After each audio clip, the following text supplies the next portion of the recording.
Hello everyone, geography random concept series में आज हम इकोसिस्टम क्या है ये जानेंगे। यह शब्द किसने दिया, कब दिया, आज आपको हर कॉन्सेप्ट क्लियर होगा। ओके गाइस, बहुत महत्वपूर्ण है। जो UGC net first paper second paper geography के लिए बहुत महत्वपूर्ण है। बार बार क्वेश्चन पूछा जाता है, 100% क्वेश्चन आता है। तो गाइस अब हम स्टार्ट करते हैं। आप यहाँ पर ध्यान से देखें, ध्यान से सुने, आपको ये कॉन्सेप्ट 100% क्लियर होगा। इकोसिस्टम, इसको हिंदी में क्या कहते हैं? पारिस्थितिकी तंत्र। Ecosystem term was coined by Arthur Tansley in 1935। यह शब्द किसने दिया? ऑथर टेंसले ने 1935 में। नोट कर लो, क्वेश्चन पूछा जाता है। अब ऑथर टेंसले कौन थे? Author Tansley an English botanist and ecologist थे। इंपॉर्टेंट है, क्वेश्चन पूछा जाता है, नोट कर लो। Okay guys, clear. अब हम ये जानेंगे कि इकोसिस्टम होता क्या है। ध्यान से सुनना, ध्यान से देखना, आपको ये कॉन्सेप्ट 100% क्लियर होगा।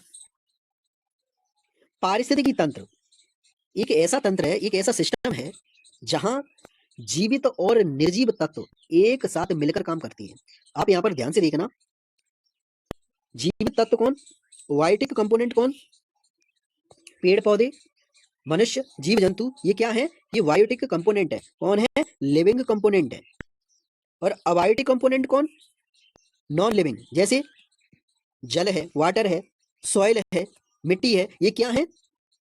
नॉन लिविंग है, अबायोटिक कंपोनेंट है।